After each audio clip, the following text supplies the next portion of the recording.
They say skills are the new currency. But what if the exchange rate keeps changing? Welcome to TIDES. I'm your host, Shweta Malhan, and today we are diving into a question that's on every leader's mind. How do we build skills at the speed of change without losing what makes us human? Joining me in this conversation today is Gina Jeneroux, co-founder and chief skills and innovation officer at Atheon, an AI-fueled future work company. Gina is not just the voice in skills conversation, she's been at the heart of it for decades, from her days as CLO at BMO to her work helping individuals and organizations prepare for what's next. Today, we explore what it really means to stay skilled and stay grounded in an AI-powered world. Welcome to Tides, Gina. Thank you so much, Shweta. I'm looking forward to the conversation today. Likewise, can't wait to dive deeper into the skills landscape with you. So, Gina, let's get started with unpacking your perspective on the changes that you're seeing in the industry today as it relates to learning and development. We've seen organization go through various iterations of digital transformation from when we first implemented ERP to now AI being the disruptor that's shaking things up in organization. So from your vantage point, what do you see has changed or is changing about how people need to learn in this new landscape, which is continuously evolving? It's such a great question.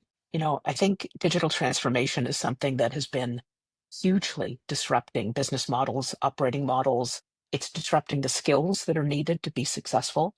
And I think it's changing the weighting and the focus of people needing to take control of their own skill building. And so, if you think about that need to continually learn and unlearn and relearn, that means that you really need to be thinking about learning and skills as something you do continually every single day. And, be curious, be building the skills that you need, not only for the work that you're doing right now, but building the skills that you can assemble and reassemble like Lego blocks to be ready for the jobs that don't exist yet, the work that's emerging, the challenges that are coming up for individuals, teams, and organizations. I think the power is in everybody's hands right now through skills to actually get ready and stay ready. And that's something that we haven't seen for a long time, where that level of power is actually available to everybody who wants to seize it. And it can help to level the playing field for great talent to do great things. I love that perspective because if we look at AI, it's not like Salesforce.com or any other software technology that we've implemented and integrated into our ecosystem. Looking at AI, it's like an intelligence. It's not human intelligence. And there is some level of specialization now that sits in the machine. So looking at human skills differently as it plays with another type of intelligence is really interesting. And this is where I'm curious to know from your perspective, with machines doing some part of what humans used to do, what does it mean to be human in the work context now? I love that question. It's interesting. There's a lot of focus now on what it means to be human that separates us from the technology. So that includes how we're able to connect and collaborate and support each other, how we're able to show up authentically with each other, and how we're able to create the conditions for people to flourish. So by that, it's, how can you help people where every aspect of their life is good? So, physical well-being, mental well-being, spiritual well-being, etc. Because I think we have the ability to support each other through that and create conditions where people can truly be well and flourish. That's very human. And I think that ability to be vulnerable and to be able to find the places where we can connect with each other is something that's never been more important. The other thing I'd want to highlight is, what you were saying about AI being a type of intelligence. I think one of the things that we need to think about is how do we take advantage of that collective intelligence? So how do we make sure that we as people are doing the things that we are best suited to do? And how do we leverage the technology to do what it's best suited to do? So we can actually be better together. That whole partnership idea and that collective intelligence means we can actually be creating a better impact for the work we do, for each of us, and for the outcomes that we're able to drive. So I think if you think about it as an opportunity to come together with individuals, humans broadly, and with technology, we can really achieve better outcomes than we could on our own. Yeah, that is so true. I mean, I love the vulnerability aspect that you called out because yes, we have, like, we used to talk about continuous learning in our corporate work context. Now is the best time to apply that mindset, that philosophy. But having said that, what we were talking about, the vulnerability associated with this change, because everything seems to be new and you're now learning how to play with the new intelligence in your ecosystem, there's fear associated with that too. So can you share like a personal story or journey that you went through where you brought this intelligence and your humanness together? And what was that experience like? It's a great question, and in a lot of ways, I'm living it right now. So you mentioned at the start that I'm the co-founder of a an AI fueled company. So I didn't come out of the AI space. I didn't come out of the technology space. I actually spent more than 30 years in financial services and about 2/3 of that in the talent and learning realm. So what the journey that I've been on over the last couple of years is actually learning how to rethink how I show up as a leader, how I'm able to lead initiatives forward, and how I'm able to use technology in ways that help me be better at what I need to be doing. So, it feels like every day I need to learn something new. And luckily, that's the way I'm wired. I am committed to learning at least one new thing each day. But it's also very humbling because there are things that I have done in my career for many years and have an expertise in, but that's totally disrupted by the technology and the opportunity there. So I find every day I'm having to unlearn and relearn things. I'm having to find out how to best use technology to be able to increase the impact and to be able to actually work with the technology to challenge my own assumptions.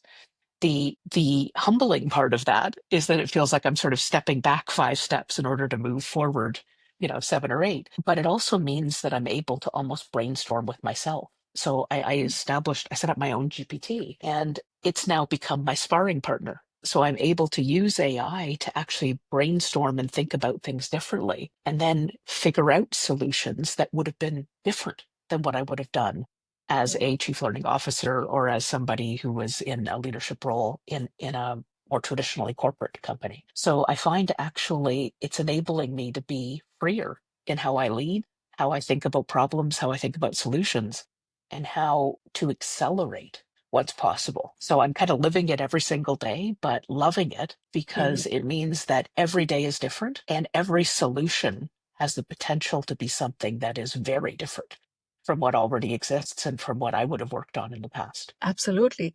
And through your curiosity and engagement with whatever new developments that are coming our way through different types of GPTs, whether it's Chat GPT, whether it's Gemini, every single day there's a new update or new capability that's being launched. We are naturally developing those skills as we play with the technology. So I totally hear you that the more we engage with what's being available to us, and I also want to highlight that this is first time in human history that a tool as powerful as a large language model in the form of generative AI has been provided access to masses at like free of cost. You don't even have to use a paid subscription to test the waters, so to speak. So that's incredibly powerful. But so here's where I feel like we can look at the skills landscape from three vantage points. That yes, as an individual, I have the power to engage with what's accessible for me. What, from your perspective, how do you see organizations supporting employee skill development? Do our traditional ways of looking at learning and development, skill development still hold in modern context? Or will organizations have to rethink how they operate as capability development teams within an organization as well? So I think the answer to all of those things is yes and. So I'm not trying to be smart in that. I think that a lot of the fundamentals of how people learn and how we're able to support people in their learning, unlearning, and relearning, a lot of the fundamentals are still sound. But I think the context in which we're doing it is very different. And I think the opportunity to accelerate and to empower and to gain new inference and insight is very different now than it was before. So if I kind of break that down a little bit, the opportunity to actually really understand the skills that people have, I think we've never been in a better place to do that than we are right now. Right. One of the things that I believe in passionately is really understanding those skills in terms of being able to define them, to be able to understand the proficiency that people bring, and to be able to to think holistically about how those skills fit within an overall skill profile and how it connects to work. And so I think that ability to be able to go broad and deep, to understand the value of people's skills in terms of their breadth and depth, the basket of their skills and the qualities associated with that. We've never really been able to look at it with the same level of specificity that we can right now. So I'm excited about that because we can really understand what people bring to the table. And I think that companies that are getting it right are ones that are using a consistent view of skills across all of their people systems. So how they think about jobs and work, how they think about talent mobility, how they think about development, et cetera. If you're using the same view of skills, then you're able to level the playing field and you could start to identify great talent that you might never have seen before because you actually have insights about what they brought to the table, regardless of how they developed it. And so I think that's very different. It doesn't mean that we need to rely on the succession programs and so on, where you're identifying leaders who are just like the ones who are in seat, right? You're actually able to go broader and think who has the skills and the capabilities to be able to be up for the challenge of what's ahead of us. That's very different than filling the seat with the same kind of leader who's in there right now. And so I think there's a bunch of things that are in transition right now. There's sort of this frothy space as people figure it out. But I have great hope that there's now a better lens that we can use to find great people, move them into the work where they can make the greatest impact, and then be able to actually see that impact in action. The other thing that really excites me is team optimization through skills.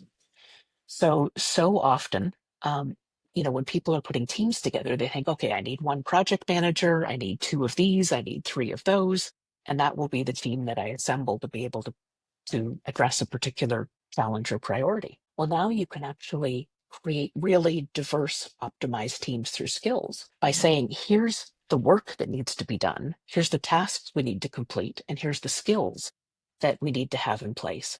Well, those don't have to come within a rigid bucket of a job profile. You can actually break them out and say, okay, what's the best combination I can get of the skills to be able to drive work forward?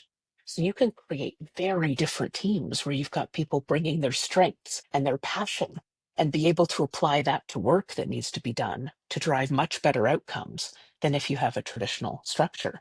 And instead of having lots of overlapping skills and a bunch of gaps that aren't filled, you can actually create this great Tetris board that fits together really well based on the skills that people have to do the work. So it can help you rethink how work gets done in your company and how you're able to engage people in the strategies and priorities and the opportunities for impact. Yeah. Well, I love how you've painted the picture of future of work, which is going to be less org chart and hierarchy based and more fluid based on what somebody brings as value through their skills to the table.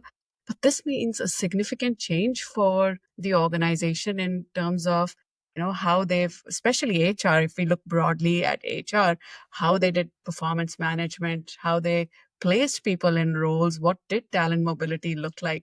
So this goes beyond just looking at skills through the lens of learning and development, which we will come to talk about, but it also how we manage talent, how we broadly build the talent intelligence, so to speak, in an organization so that we can optimize who we have as a human resource in the organization, which puts a lot of pressure on HR to reinvent itself and redefine what is its value and purpose. Because, like every business function, the transactional pieces of HR as a capability can be easily delegated to machines to do. Right. I think you've hit the nail on the head because there's a real call for HR to evolve, and we're seeing many HR organizations do that. But what it means is they have to be more tuned into the business, right? So it's understanding business challenges, understanding business strategy and priorities. And how do we really think about the people in a company as not only the individuals with everything they bring to the table, but also as human assets? So right now we're in this place still, I think, where so many companies think about the expense of the people in their organization. And I think that makes it easier to be able to have the layoffs that we've been seeing in organizations where you've got thousands of people being let go because that reduces the expense on the balance sheet by X dollars. But I think the more that we are able to think differently about the value of the people in a company, they can actually be on both sides of the balance sheet. So what's the value of them as an asset for the company? How Yeah. are they making an impact? What dollars are they delivering by being Yeah. there? And then what's the expense of having them in those roles? And that creates a balanced view. So if you take them off the balance sheet, you lose the asset as well. And I think Yeah. there's some thinking that needs to catch up there that hasn't quite across most companies. Because if we really took that two-sided view, I think we would have a very different perspective on the people in the organization and how we manage value and how we manage up to be able to drive impact. So that's Yeah. part of what I'm passionate about is how do you actually quantify the value of people through skills? And so, our company has been focused on what is the ROI of skills? What Mm. is your return on investment of skills investment as you're thinking about the people in your company? And what is the value of the breadth and depth of their skills? Of course, there's many other points of value too, but if we can at least quantify that, it Yeah. shows the impact that they can make as part of your organization. And I Yeah. think that that business view, that Mhm. financial view, is something that will differentiate HR professionals in the coming years because they need to be speaking the language of business. It's not about speaking in more traditional HR lanes. Of course, the HR people have professionalism within their domain, but I don't think that cuts it anymore. I really think that the important thing is to be able to speak the language of business and be part of the calculation of business value and part of the drivers of impact in the company. Yeah. Yeah, that is so true. An example that I use in a lot of my conversations with senior executives who have been in HR or learning and development is this hypothetical situation where tomorrow, if you and I are not shopping and we have our agents who do shopping on our behalf, that is a big shift in customer behavior. And it has a direct impact on many capabilities in an organization. And I pick marketing as an example, which the whole marketing department is geared towards selling and marketing and convincing the behavior change of a consumer through the human lens. But now, if humans are not buying, what's the value of marketing team or capability in an organization? And then I was just wondering and I was curious, what will a chief marketing officer go to a chief people officer for advice for? And I had the opportunity to speak to a few chief people officers, and they're like, unfortunately, more often than not, they will come for headcount reduction. And I'm like, but is that where you would like to play? And nobody wants to play in that space. But at the same time, to your point, do we have enough intelligence at our fingertips as um, HR leaders to have that conversation with the marketing leader to say, hey, now Shweta's 50% of work is being given away to machines and delegated to AI. But what do we do with Shweta? Do we pay her 50% less? Or do we know enough about how Shweta brings value into the organization to say, these are the next closest skills that we can quickly bridge for her so that her plate can be filled up enough again with work so that as she continues to add value. But many organizations don't have that information at their fingertips to make those decisions and choices. So even when it comes to headcount reduction, we as an employees will be seen through the lens of just org chart and decisions will be made. I think that's absolutely a risk in a lot of companies, but I don't think all of them. I think you've got companies that are stepping back and being thoughtful, saying, okay, so if this type of work is being eliminated Yeah. because it's being tackled by technology or because it no longer needs to be done, what are the opportunities that are opening to things we've never been able to do before? What's the strategic opportunity? Where are the greenfield opportunities that we now have the capacity to address? Now, who has the skills to address those? And how do we extend and stretch and elevate the work that needs to be done to be able to capitalize on the opportunity versus just shrink the workforce to save costs, Yeah. right? So I think it's a very different mindset. And I think some companies are truly coming from that opportunity to say, let's rethink what's possible and let's rethink how people do work, how they come together, how we measure impact. And so I think there's a huge opportunity to be able to go into the spaces that companies haven't yet Yeah. because you'll have the capacity and the skills to be able to do it. It's just who has the courage and I think the vision and the energy to be able to go into those places. Yeah, absolutely. And to your point about finding out the skills landscape of an organization at an aggregate and an individual level is relatively much easier today than it was 5, 10 years ago. AI can also be a very helpful tool. I think that's where talent marketplaces are becoming the big thing in organization. So scaling understanding of skills landscape, it's easier part of the equation. But how do we look at scaling the development of skills, new skills, which people will have to acquire? And I just want to unpack that side with you. So let's start with how do you see the skills development through different lenses? It's such a great question to ask because I think it's different now. I've spent 25 plus years in the talent and learning space and really being able to seize different opportunities now because the approach to skills is different. So if the more you're able to pinpoint the skills that people have, the more you're able to identify where are the strengths to be built upon and where are the gaps to be shored up. So I think you could take it's much more of a fine tuning than perhaps it was 20 years ago, where everybody went through this program and then you went through this program and so on. Now you're able to actually fine tune based on critical skills in the industry, based on critical gaps of an individual, and based on critical needs of an organization. So you're able to start to amp up the things that matter, and you're able to gain finer insights into where somebody is today and how you're able to fine tune and move up the curve. The other thing that's different is I think, and we mentioned this, at the beginning of the show, was that learning was often a one and done. Where, you would take a program, you'd get back and you'd put the binder on the shelf and you may never use it again. Now it's much more of a focus on how do you build a skill? How do you apply it in action? And how do you continually practice it so that you're able to show that you have this strength that's building that is directly relevant to the organization? And so, in the way that we've been developing skills within Atheon, it's very much about every single skill development opportunity has a skills in action opportunity as well. So that we're not rewarding sort of, bums and seats. We're actually making sure that somebody can apply their skills and can keep practicing it and deepening it, and that we get the skills signals to know that that's happening. So every credential is based on skills applied, So I think that deliberateness around what do you know about what somebody's developing? How can you be sure? And how are you making sure that they're applying it in ways that matter? That's very different from even 5 or 10 years ago. And so the AI is giving us the ability to get finer on our insights, but also more deliberate in how we make sure that people are equipped. And then how do you get a sense of what other skills they're developing? What skills are adjacent to the ones they're developing? How do you keep creating a system around them that sets them up for success to continually learn and reflect and apply and practice? It's not just the learning piece anymore. Yeah. And and this brings learning in truly in the flow of work because that's where you're applying the skills you're learning.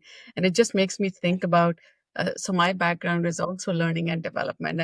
The biggest challenge I had a decade or five, even 5, 6 years ago was we talk about different frameworks like there's 70, 20, 10, there are moments of need, there's building a learning ecosystem, but we didn't have the technology infrastructure to bring that to life. Like many people, there were so many thought leaders who were trying to move away from just classroom based experience to bringing learning in the flow of work.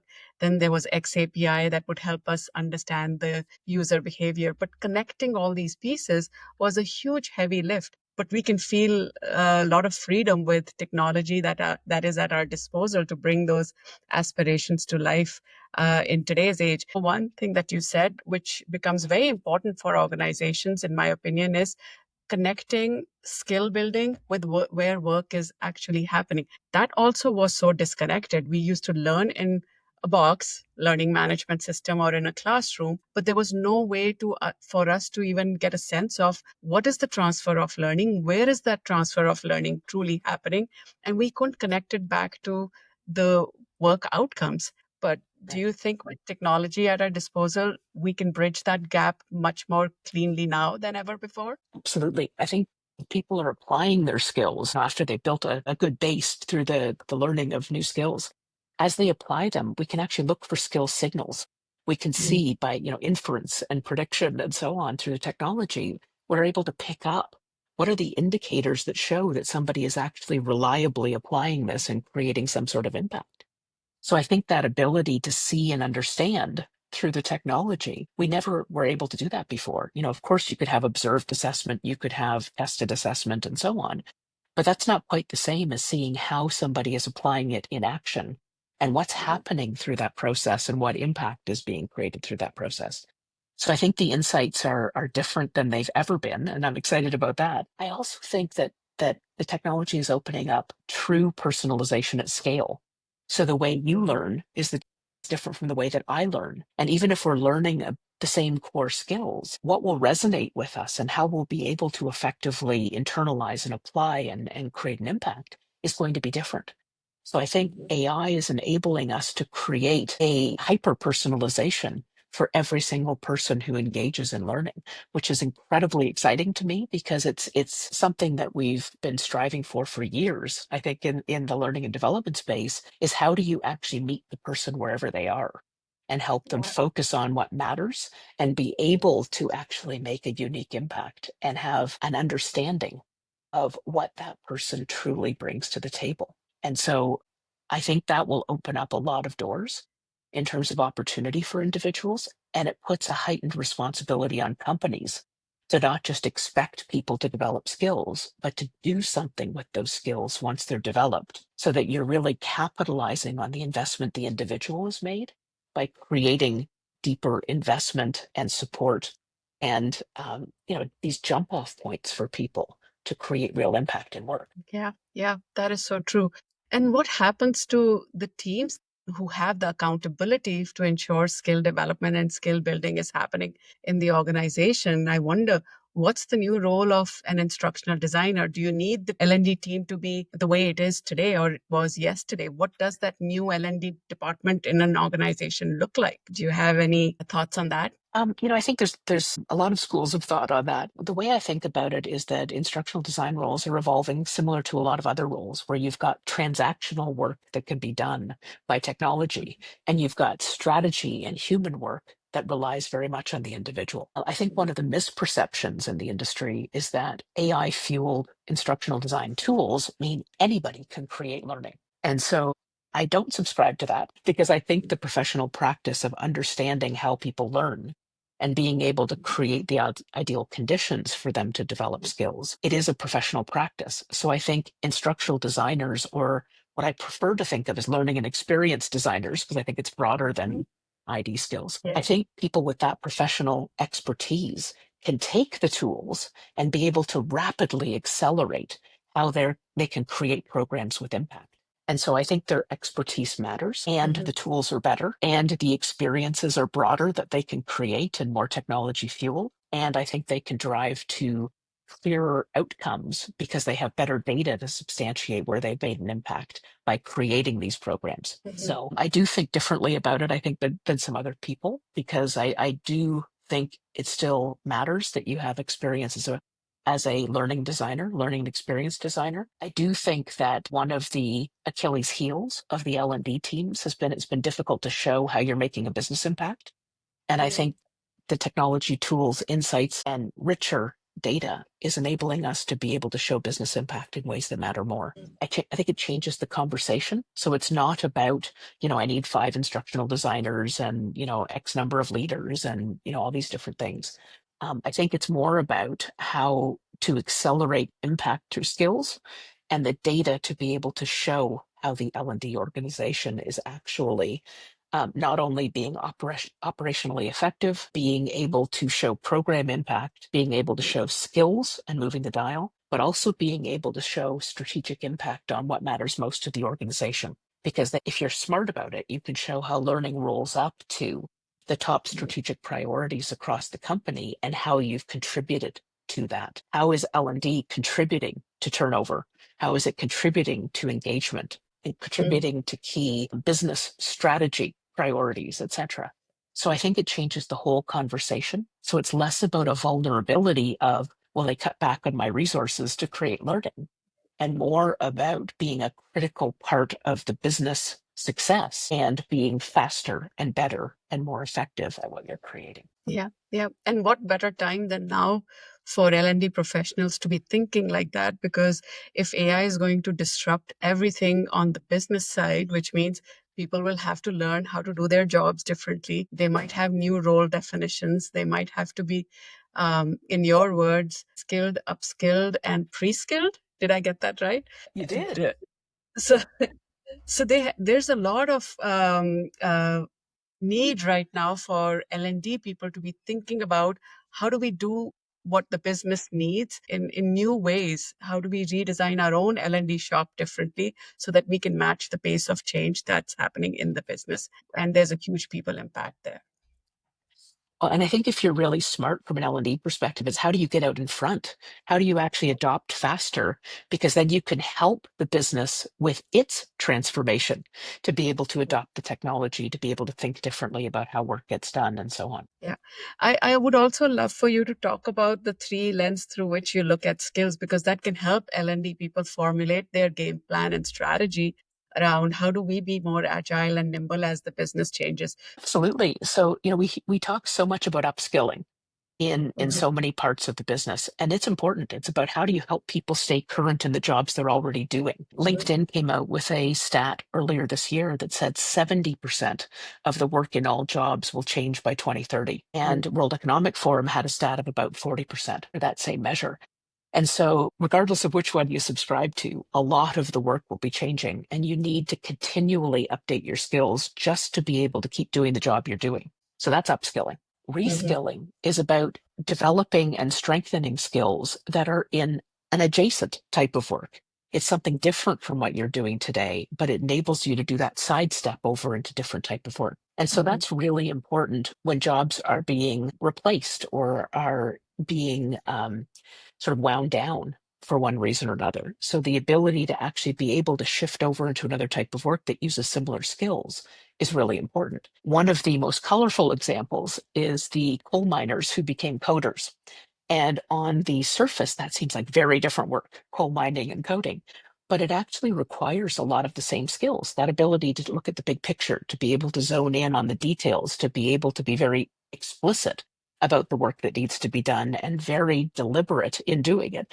Like a lot of the aspects of the work are similar. And if you develop those skills that set you up to be a coder, well, then you've already got the discipline and perspective and so on that enables you to be successful. So that's reskilling, where you're picking up skills that are different, but in work that you can be successful in. And then pre-skilling is something that I've focused on for the last few years because it's really about encouraging people to build the skills they need for the future starting now. So if Yeah. you picture back, 5 years ago or so, if you had started building skills that would set the stage for thriving in an AI landscape, that would have put you ahead of the curve. So even though we may not have been able to anticipate the impact of generative AI back 5 years ago, there's a lot of things around technical expertise and digital acumen, digital fluency, data fluency, etc. A lot of these skills would have caused you to leapfrog now as you're trying to get into spaces around AI fluency. So I Mhm. encourage people to spend about 70% of their time focused on skills for today, upskilling and reskilling, and about 30% of their time focusing in on developing skills that are emerging so that you're ahead of the curve and you've got more Lego blocks to play with as you need to assemble them and reassemble them as jobs change, as work changes for the future. What a beautiful way to look at the evolution of the skills landscape in the organization. Because if we reverse engineer from this need in the business, then L&D functions can think about their tech stack, their development strategy, how they build experiences, how they meet the learner where the demand or need for learning is. All of that stems from those three needs of upskilling, reskilling, and pre-skilling. If the consumer, which is the learner, wants that, then you can design the ecosystem to serve that need for the consumer. Exactly. And I think, you also don't want to be too narrow about it. So, as an Yeah. example, a lot of the people who are able to best thrive in the AI space now actually have developed their human skills and their higher cognitive skills in a way that sets them apart. So many people focus on, how do I actually do prompt engineering, for example, from an AI perspective? But one of the things that might actually serve you better, I mean, of course, you need to know the basics, but if you have critical thinking skills, you can actually better determine, is the answer from AI right? Is it ethical? Is it biased? Is it good? Um, and then problem solving. If you're able to actually solve problems that have never existed before, that gives you a leg up on people who are more focused on getting right answers. If you've That's got the right. human skills like empathy and resilience and adaptability and communication and so on, that enables you to better relate in teams who are using technology to be able to get things done.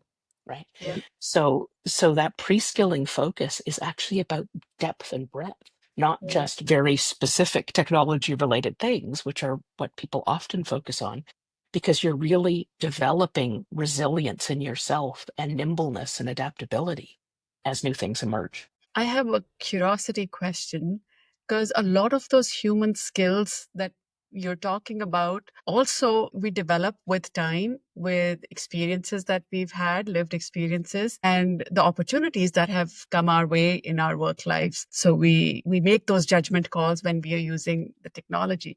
But what happens to people who are just coming out of the university or are still studying and are in our academic institutions? They might not have, at least right now, it looks like they might not have those rich opportunities to test out whatever they've learned in their academic environments or engage in work context to have those lived experiences. How do they bridge their gap and get themselves ready for future of work, pre-skill themselves? I love that question. It's something I've been thinking a lot about over the last few years because one of the potential risks of AI taking on the transactional work is that we have fewer and fewer entry level jobs, which is Mhm. where people actually come in and get seasoning and perspective and develop the ability to really think about the strategies and the landscape in a different way. And so if those roles are being eliminated, it becomes harder to get seasoning. So I think one of the things that we need to be really mindful of is the opportunity to keep mentoring alive and to be able to think very differently about how we connect people to each other, to be able to help people develop the seasoning in ways that are outside of traditional roles and role restrictions. I also think about the people who are nearing the end of their career, who still Yeah. have a lot more that they want to give. They may or may not want to stay in the workforce, but they have so much rich knowledge and that Mhm. seasoning. And so I think the more we're able to match people up in ways that matter, it actually can benefit both sides. And it can help people understand how to solve problems in really effective ways, be able to Mhm. think differently about the work, be able to think differently about how to meet and advance human experience in society, and get through and over and around the challenges that AI is providing in terms of transactional work and early work opportunities. Yeah, I that don't is think we such have a a solid answer, but I think it's something we have to tackle in the next couple of years to make sure that people can thrive as they come into the workforce and really understand the work experience and the human experience. that is such a great way to look at the problem because you're right, it's an emerging space. It's an unprecedented issue that we've all had to solve for, and there's no right way. But connecting people with experience with people who are hungry for experiences is great way to not only help both parties stay engaged, but also it creates more connectedness and brings more humanity to a surface. So it becomes less transactional, more like both parties feel value in that relationship. Exactly. And So that human experience, it helps to keep that at the forefront in how we think about work, how we think about community, how we think about connection. It's not just the specific work that you do, but it's how you're able to set people up for success. yes, absolutely. So, as we wrap up our conversation, I know I can talk to you for another hour. There's so much for me to pull from your lived experiences and wisdom. For today, we'll put the pin in the conversation here. But as we wrap up our conversation, what gives you hope from your vantage point as you're sensing us evolving with AI right now? Thank you. Thank you so much. I think that one of the things that gives me hope is that we're having conversations like these, that the opportunity for people to focus on what matters most to them is valued. What gives people the opportunity to be seen is Mhm. becoming easier. And that, you know, the focus on being human in a tech-enabled world matters. So it's not about the technology, it's about being human and being able to create true human impact and important experiences that matter to us as people. I think that focus on people um, has swung back around in the last few years, and I'm incredibly excited about that because with the will to develop and the focus on people, we can actually set everyone up for success to be able to thrive using technology, advancing their skills, and being seen in ways that I don't think they've ever truly been seen before. Yeah, yeah.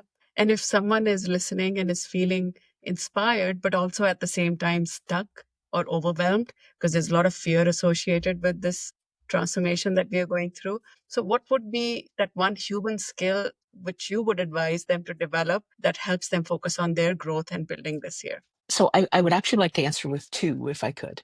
I think Sure. adaptability is really important. So they have that resilience to be able to tackle the landscape and be able to navigate what's possible and what's in front of them. But I would also encourage them to have the curiosity so that they can really genuinely want to learn about new things, put that learning into action, and be able to create new possibilities for themselves. So if they're able to have that strength to do it and the curiosity to tackle it, I think they'll be in a great advantage spot moving forward. Fantastic. What a great way to end our conversation today. Gina, thank you so much for sharing your wisdom and your grounded optimism. And today's conversation reminded me that building skills, reskilling, upskilling, and preskilling isn't just about chasing relevance. It's about deepening our capability, expanding possibilities, and staying rooted in what makes us human. So thank you for your time. Thank you so much, Shweta. And to everyone listening, the future won't wait. So ask yourself, not just what do I want to learn, but who am I becoming as I learn? Because in this new world of work, growth isn't just a professional need, it's deeply personal. Thank you for joining us on Tides. Until next time, keep learning and keep evolving.